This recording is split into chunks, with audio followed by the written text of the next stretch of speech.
What's up, everybody? Welcome into the Next Pats podcast. I'm Phil Perry. We've got another great guest lined up for you today, straight out of NBC Sports, part of the Peacock fam.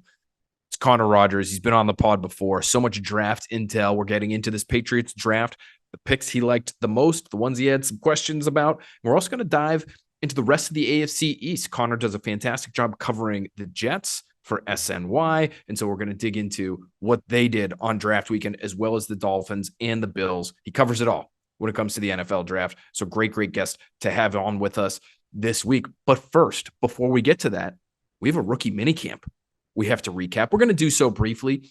There wasn't all that much to take away, given what we heard from our guy, Tommy Curran, Patriots Insider. You heard him on the Tommy Curran Patriots Talk podcast from over the weekend, and he gave you his insight, his intel. I will just share with you from what I've heard went down at rookie minicamp, the one practice that reporters had access to. I won't call it good and bad. I won't call it positives and negatives. Let's call it encouraging versus going to want to keep an eye on that. Okay, so let's just roll with those two categories and we'll ping pong back and forth. And let's start with Drake Maye when it comes to the positive. Again, Curran wrote for NBCSportsBoston.com, command, presence in the huddle, plenty of arm. That's what you would expect from Drake Maye. That was one of the things that I believed he should be able to show, even in sessions like these, where it's shorts and t-shirts and helmets. But we're talking about it on Friday on Early Edition. What are you hoping to see from Drake Maye? Okay, what does the footwork look like? We'll get to that in just a second. But as a leader, how does he come across? This has become part of the legend of Tom Brady over the years. Was we know he didn't do much in his rookie year, 2000, sat behind Bledsoe, was able to learn a lot. He's given that season off, quote unquote, a lot of credit for how he eventually developed as a player. But one thing that was clear in 2000 with Tom Brady was he took charge of that rookie group. He might have been a 6th-round pick, but he was the quarterback, damn it. And so he was going to lead that group. I would expect Drake Maye to handle things in a similar fashion. Obviously, it's borderline sacrilege to even invoke the name Tom Brady. But when it comes to showing those leadership skills, that is something he should be able to do. Even in rookie minicamp and OTAs, the more you see that, the better, in my opinion. The want to keep an eye on that is that footwork. Curran called it robotic at times. From the videos that I've seen, it does look pretty clear, to me at least, that in the handful of shots that I was able to see where it looked like he was making throws with conviction, was that maybe there was a coaching point for Drake Maye to have all his cleats in the ground. That's something that if you follow JT O'Sullivan, friend of the podcast, we talked to him a bunch from the quarterback school. The videos he does are fantastic when it comes to breaking down the mechanics, the footwork of certain quarterbacks, how they're able to set themselves up for certain throws because of what they're able to do when they're dropping from behind center or when they're taking those shotgun snaps. One of the things that he is constantly harping on when quarterbacks have issues is that they tend to get a little too toesy. They're on the balls of their feet. They're on their tippy toes as they're bouncing through their reads and they're going through their projections. He likes calm footwork. He wants all of those cleats to be in the ground. And it did feel as though, and I would agree with Tom from some of the videos I saw, maybe a little bit robotic at times, but it just tells me he's trying to take the coaching. So in an early practice like this one, I think on the one hand, you could say that's encouraging that he's trying to get that stuff down. But on the other hand, if it's a little bit robotic, you're going to want to keep an eye on that. So that's why that falls under that category. How about more on the positive end? Ja'Lynn Polk looking the part, looking dynamic, looking pretty explosive.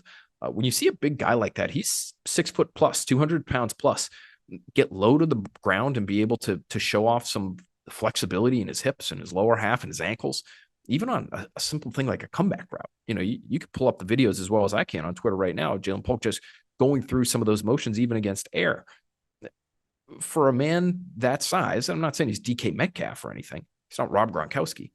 But for a man that size to be able to break down in that way, I think that would suggest he can change direction at a pretty high rate of speed. We don't have agility times for him, which to me is disappointing. As somebody who loves the combine and loves the pre-draft process and going through all these numbers, it's actually the reason he didn't end up on our prototypical Patriots list this year. Had he done those 3-cone short shuttle, he might have been able to record numbers that would get him into that prototypical Patriot category. He didn't. That's fine. It just looked like to me, okay, we'll see what it looks like when the pads come on and the defenders are actually trying to get their hands on this guy.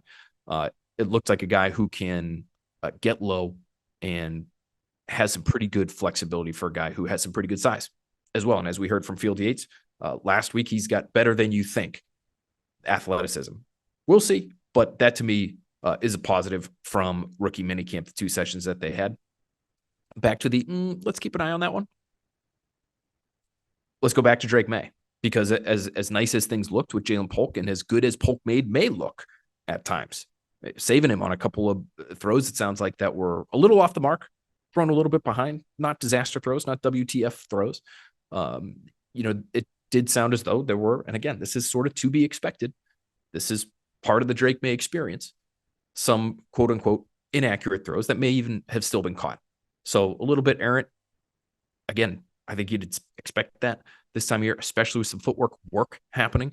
And I wonder too if there's a little bit of throwing motion work happening. One of the things that I noticed just from watching a handful of videos, again, small sample size, of Drake Maye as he's going through the paces at practice, there were throws where it looked like it was the same throwing motion from North Carolina, which is a little bit elongated. That ball gets down a little bit, and I'm not a quarterback whisperer by any stretch, but the ball does come down low a little bit before it comes back up and he makes the throw.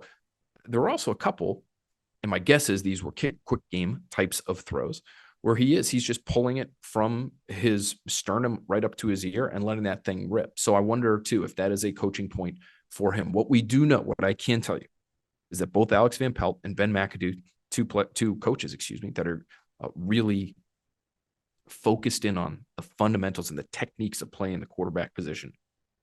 They care about this stuff. They care about throwing mechanics. They care about footwork.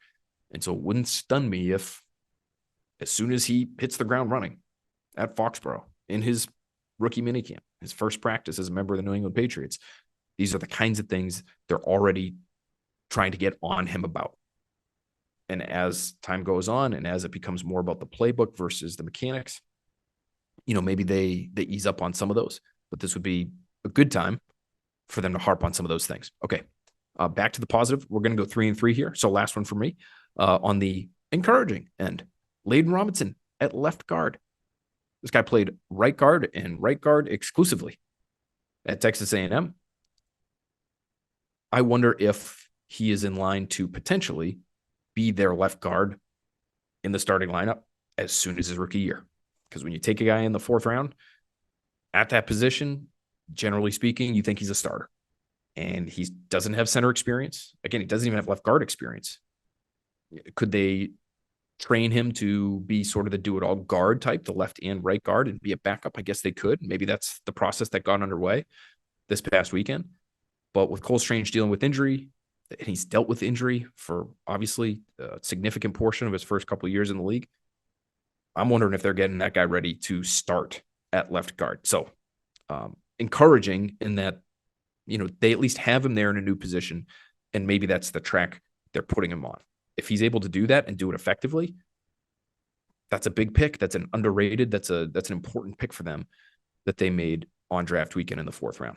Last one, let's keep an eye on this, is Javon Baker, 4th round receiver out of UCF. A couple of drops in practice. We could shrug our shoulders at that, and I will for now, but let's keep an eye on it because this was an issue for him in college. Just over 10% drop rate for Pro Football Focus, and that made him 2nd in this year's draft class, or among drafted receivers this season. Qualifying receivers with the proper number of targets, 2nd behind only Jamari Thrash, with, again, just a tick over 10% on the drop rate. Higher than you want. He obviously has good enough hands because he makes also some of the most ridiculous acrobatic catches you've seen in college football over the last couple of years. So are they just focus drops? Let's make sure we get on top of that. That's maybe something that he'll be hearing from Tyler Hughes, new Patriots receivers coach, as he goes through his rookie minicamp, which is now over, but also OTAs, which are coming up, and mandatory minicamp, which is in June. Last thing, very randomly, before we get to our conversation with Connor Rogers, which I thought was good for both of these guys. And you may laugh, and that's okay. I get it. I liked Drake Maye and Ja'Lynn Polk going to the Bruins game, and I liked the game that they attended. even though it didn't work out so well for the Bruins, because I felt like that might have been a 60-minute introduction into the greater New England fan base experience. Think about this game where the Bruins get out to an early lead. It's an emotional game. Their captain's not playing because he gets banged up because of a cheap shot against a team that knocked the Bruins out the year previous with a bunch of guys that Bruins fans and Bruins players seemingly really don't like. So that place is hot. It is loud. It is emotional. And then they jump out to this amazing lead. And oh my God, what an experience to thrust these two rookies into, to really let them know what it can be like when it's going good in Boston and in New England. And then to have that game turn the way it did, where the fans by the end are screaming at the players, shoot the puck, because they were so frustrating to watch. And because they clearly weren't able to muster the kind of effort that fans are hungry for in a situation like that with your season on the line, ostensibly. Can't you picture Drake Maye and Ja'Lynn Polk, or any rookie for that matter, sitting there saying, oh, bleep, these people here are serious.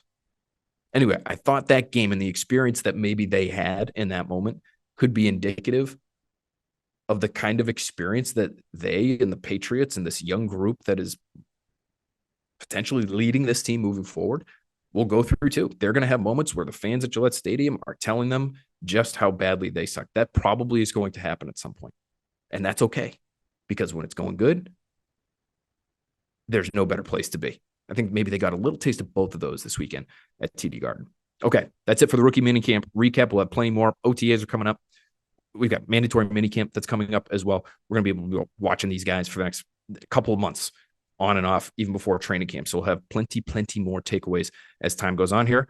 Before we get to all that, let's get to our conversation with Connor Rogers, NBC Sports, all things draft, all things fantasy football as well. But boy, this guy is all sorts of plugged in when it comes to the draft. So he's got thoughts on the Patriots as well as the rest of the AFC East. Here's that conversation with Connor right now.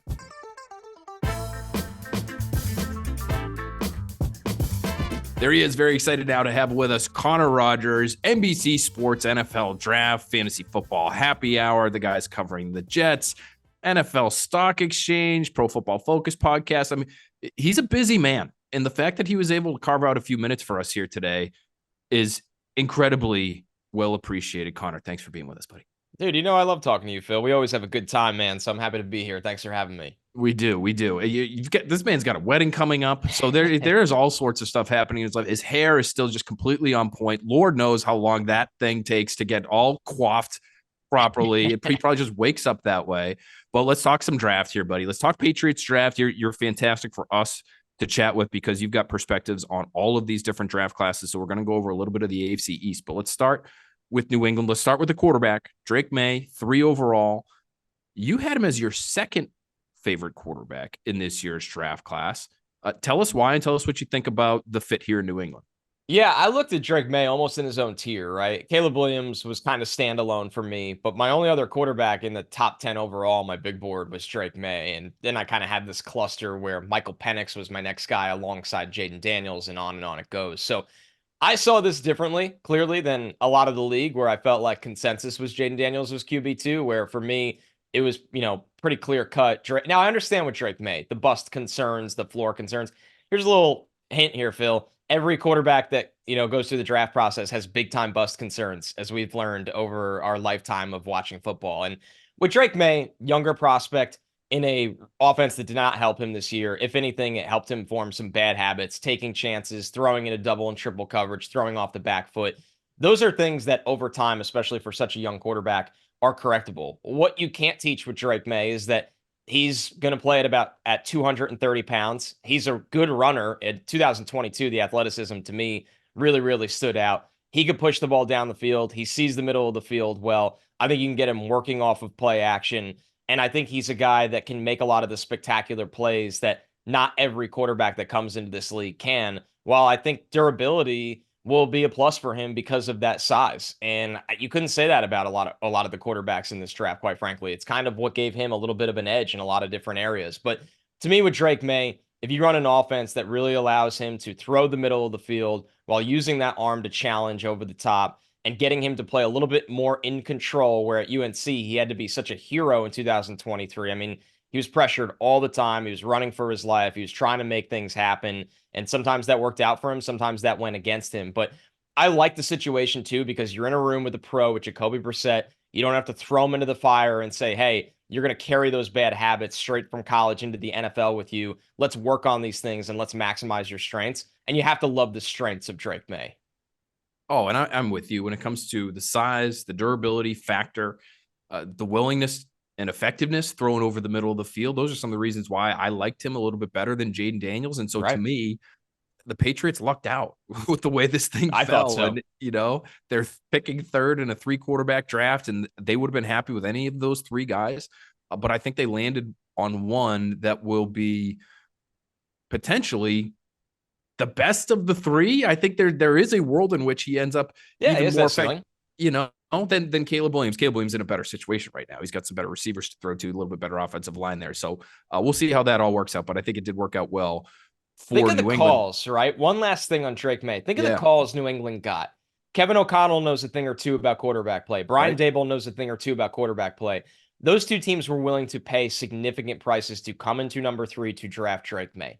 So it's just nothing's ever clear cut and perfect, and nothing's a guarantee. But a lot of the signs point to, justifiable reasons of why Drake Maye is such a promising quarterback prospect. Well, and Connor, that came up in the building with the Patriots. We're really considering potentially moving out of this pick, even though Brian Daboll, who just oversaw the development of one of the best quarterbacks in football, who had a lot of the same concerns that this guy Drake Maye seems to have in terms of, just being a little too chaotic at times with his play style. And maybe there are some mechanical things that needs to get cleaned up, but boy, he's got all this crazy physical talent, and we're going to move off of this pick. We're going to let those guys in New York have him, or let those guys in Minnesota have him. No. So they made the right call there. I do give them credit. I think it's sort of a low bar that they had to clear, Cotter, but I gave them credit for not doing the thing that a lot of people here locally wanted them to do, which is Drake Maye, a lot of question marks there. The roster is so devoid of talent. You have the opportunity to move back, maybe get a couple first-round picks, maybe get your tackle, you get a receiver next year, then you're talking about quarterbacks next year. I think it would have been, in some ways, you're kind of punting on the draft and you're postponing making that real franchise-altering call until 2025. And I think in some ways that might have been the easy thing to do, but they sat there at 3 and I think did the right thing in taking this player who now has a new receiver room to work with, essentially. Connor, you are a massive fan of Ja'Lynn Polk. And I know that because I like following your coverage. And I know in real time, when you saw this pick get made, you were a huge fan of it. Why is Ja'Lynn Polk a good fit for the Patriots and for Drake Maye for the foreseeable future here in New England? Wide receiver 5 for me in a loaded class, and somebody I knew about 2 weeks before the draft, New England was locked in on in the 2nd round, because I think they saw his abilities kind of fitting of what they want to do. Now with Polk, it's so funny how overlooked he became throughout this class, because he's not the biggest guy in the world, but adequate size. He's not a slot only player. He's not the fastest guy in the world, but he's got plenty of speed. But a lot of the things with Ja'Lynn Polk, in an era where we're constantly trying to quantify things and trying to find, include analytics in our process. And there's plenty of good analytics on Ja'Lynn Polk, but a lot of the things with Ja'Lynn Polk that make him such a great prospect, you can't quantify. And that's the determination and the will to go over the middle of the field and make plays that just a lot of guys won't do. They just don't have that in them. The DNA, the concentration, some of the catches he made, it's just pure talent, concentration of catching the football. It's one of the weird things I've seen in scouting over the last couple of years is the devaluing of finishing plays. And it blows my mind, because if you can't finish plays consistently, you're never going to be a consistent NFL pass catcher. And Ja'Lynn Polk is such a natural pass catcher with great concentration, great body control. I think the route running has taken some big time steps.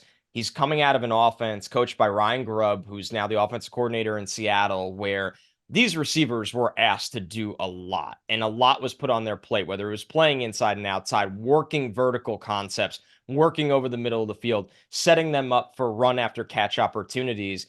And here's a little, bonuses with Ja'Lynn Polk. I thought he was the best run blocking wide receiver in the draft, just pound for pound strength. It's phenomenal. They would use him in motion and have him go right up through the A and B gap and take on linebackers. I mean, that tells you about the DNA of the player. And that's the other thing, the DNA of the player. One of my favorite players I talked to at the Combine absolutely loved by everybody in that Washington program. You are never going to question who the hardest worker in the wide receiver room is when Ja'Lynn Polk is there, because it's going to be him.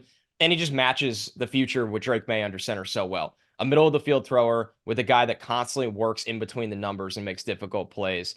I think I'm glad he, at the end of the day, he wasn't overlooked by the NFL, but it felt like throughout the scouting community, he wasn't appreciated enough throughout this process. Yeah, it's really interesting, the fit with the quarterback in particular, where you have this guy who is so comfortable doing the dirty work and working that intermediate area over the middle of the field. And like you said, he can do more than that. But the fact that he's going to be just fine living there if the Patriots ask him to live there with a quarterback who is obviously maybe a little too comfortable at times, but very comfortable throwing into tight windows over the middle of the field. Exactly. And he's already shown really good anticipation to that part of the field as a 21-year-old player. So to have Ja'Lynn Polk, for me, to grow with Drake Maye, it feels like a great fit. And you mentioned too, just that I think he brings a little edge to an offense that's been missing that. Could you even feel that talking to him and some of your interactions with him and just watching him over the course of this process? That was the theme with the guys on Washington on offense, because I talked to Penix, Patanu, obviously Polk.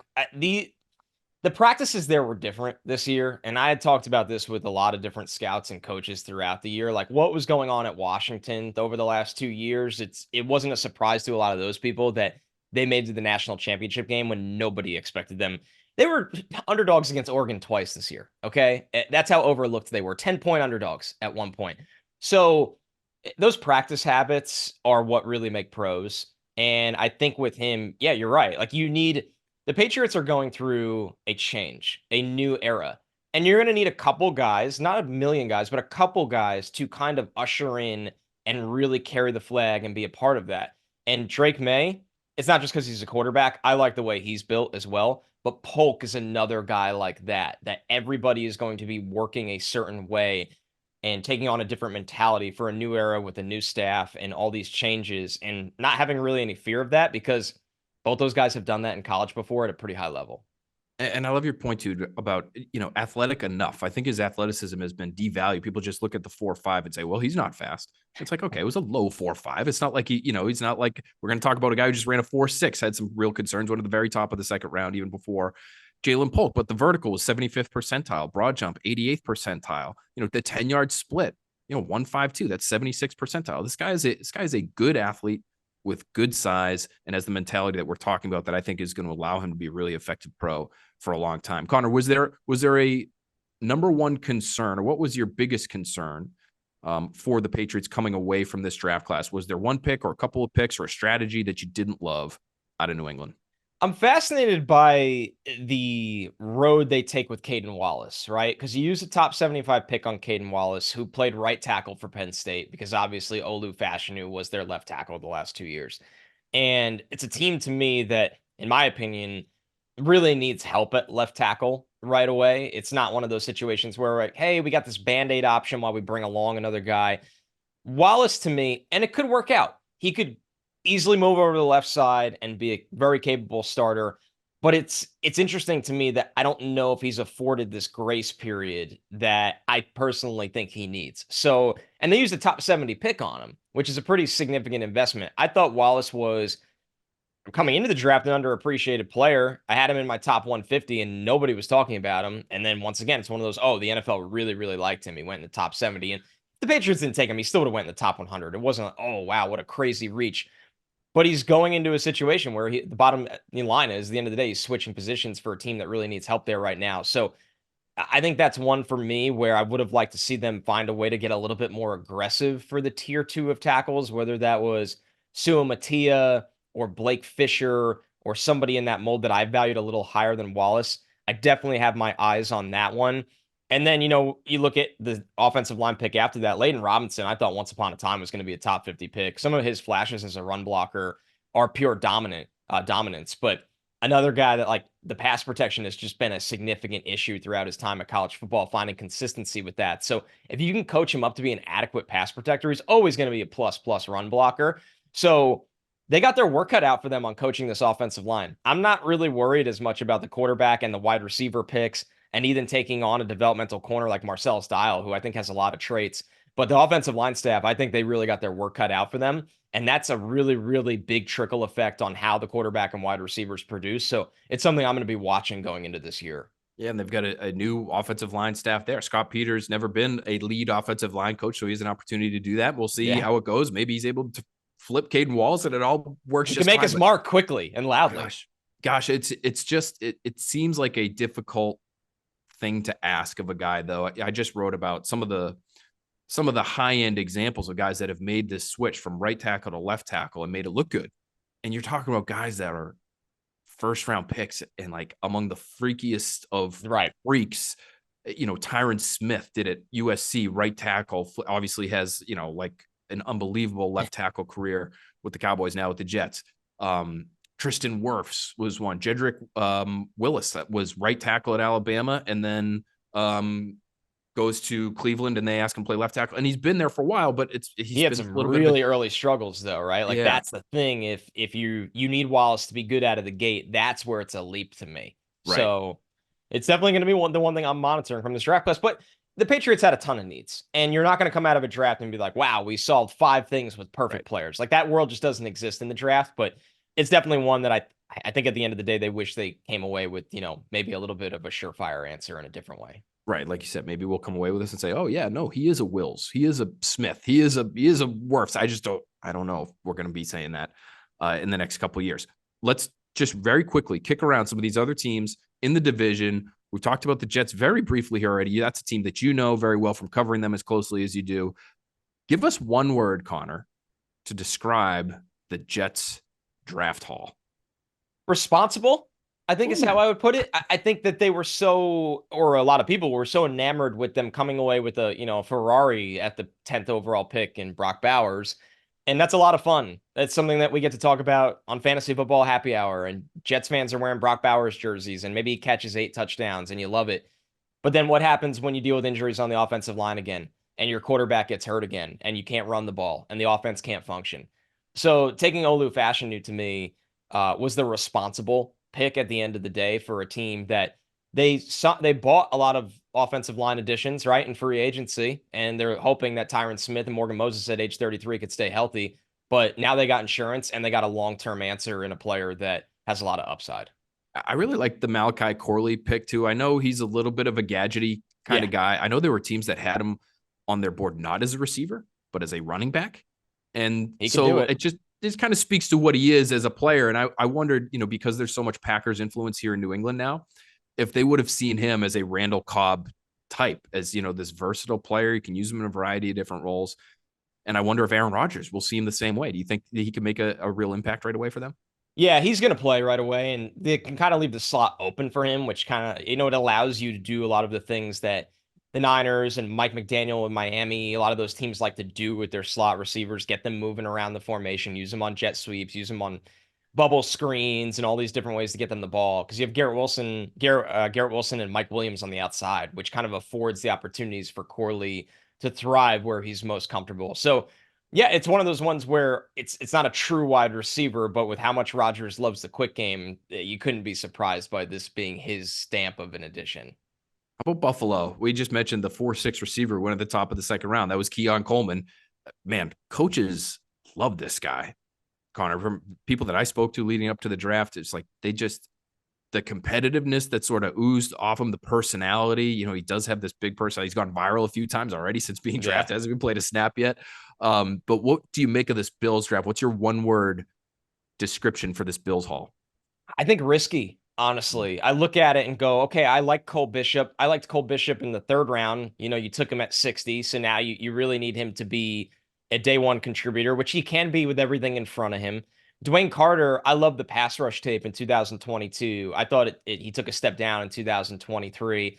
And he's a guy that, to me, is a pass rush first, run defense, maybe 3rd or 4th, a lot of the times washed out of plays. But, but the pass rush potential is really, really high. When you look at Coleman, this is a good landing spot for him because Coleman's number one issue is clean separation. He gets stuck on coverage a lot. Now, the good thing is for Keon Coleman, he can climb the ladder and make plays above the coverage. Josh Allen loves to run around for 8 to 12 seconds and not a lot of corners can run any wide receiver for 8 to 12 seconds. So this is a really good landing spot for Caedan Coleman. I think he is still a little bit raw in his releases, his route running, but the plays he can make, once again, above the rim and with the ball in his hands with his pound for pound strength. And you brought up the type of character he is absolutely hilarious. I think that he'll fit in well there. I do always, it's one of those ones where you look at it and go, I thought Caedan Coleman could use a year of development. And now he goes to a situation where everything the Bills have been through in the offseason, that's not happening. Like, Caedan Coleman needs to be really good right away because the Bills are thinking we're still in this Super Bowl window with or without Stephon Diggs. Now it's a lot on Caedan Coleman's plate. And I love your point there. Like, if this was a precision, rhythm and timing based passing game in Buffalo, like, I don't love that fit.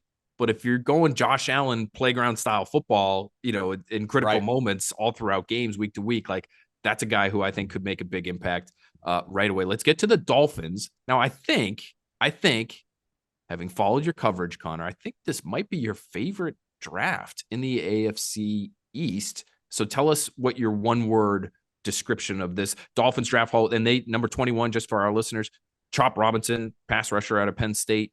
Second round, Patrick Paul is a name that we had mentioned on this podcast quite a bit. The tackle out of Houston, Jalen Wright, running back out of Tennessee. Then they got Mo Kamara, another edge defender out of Colorado State. Malik Washington in the 6th round, which I thought was a great pick. Safety Patrick McMorris from Cal, and then Taj Washington in the 7th round out of USC. Just value, Phil. That's it to me. Listen, Chop is one of the most high variance players in the draft. Like, he could end up having 2 sacks his entire career. He could turn into just an absolute freak off the edge that nobody could stop. But you take him at 21. I think ultimately I probably would have went with like Graham Barton in that spot once the top 3 edge rushers were gone. They're betting on the athleticism of Chop. But then I thought they really made up for this draft with value. Patrick Paul, he fits the mold of a Mike McDaniel tackle where he's got this length, he's got movement skills. He's going to be hard to beat in terms of rushing against him. The run blocking, it's a little unorthodox and unconventional, but this is a system that seems to find a way to get those guys kind of cleaned up in that area. And you got him at 55, and he's a true left tackle for a team that every single week you look at the injury report, and we all love Teron Armstead, but every single week we have no idea if Teron Armstead is playing for the Dolphins that week. So you get Patrick Paul in that situation, no 3rd rounder. They get Jalen Wright in the 4th, who I thought he was the 2nd best running back in the draft. And you always feel a little bit better when I think one of the best run game orchestrators and evaluators in the league and Mike McDaniel, because he was the guy building the run game for Kyle Shanahan for many, many years. And look what he's done with Miami, trades a future asset to go in and get Jalen Wright. This is going to be the guy when Raheem Mostert is done. And Raheem Mostert probably has 1 more year there. So Jalen Wright's going to be a big-time running back for them. Mo Kamara, I thought he was a top 75 player. They got him at 158. Just the burst and the speed as an edge rusher. I think my hottest take with this draft is Mo Kamara could end up being a better pass rusher than Chop Robinson. And he was taken 30-something picks later. So, and you brought up Malik Washington. It's a great point. I'm almost disappointed they signed Odell Beckham because when they drafted Malik Washington, I'm like, you could have got your starting slot receiver in the 6th round. Now he's not going to get to play out of the gate, but he to me was the devalued Malachi Corley, where you look at it and go, okay, I don't want to use a 3rd round asset on Malachi Corley. Let me take Malik Washington on day 3. You could do a lot of the same things with him. And it goes back to Mike McDaniel just loves those guys and knows how to value them and knows how to use them. So they didn't really crush the top of this draft, but they found so much day 3 value after losing so much depth in free agency because of their cap constraints. Connor, you're the man. Thank you so much for sharing so much valuable intel and insight with us. Digging into this AFC East class, the Patriots class. Follow him if you're not already. What are you doing if you're not already, by the way? At Connor, 2 N's, Connor J. Rogers. Connor, thanks again for being with us, man. This is always fun to have you on Next Pats. We really appreciate it. Thanks so much, Phil. I really appreciate you. All right. Thanks so much to Connor Rogers for being with us. Thanks to you all for listening. Thanks to John the Skull Crusher Henry for carrying us as he always does with these pods. Again, we're going to continue to bring on some tremendous guests to give us tremendous insight into this Patriots draft class. So stick with us. We'll have another new episode of Next Pats next week. We'll talk to you then.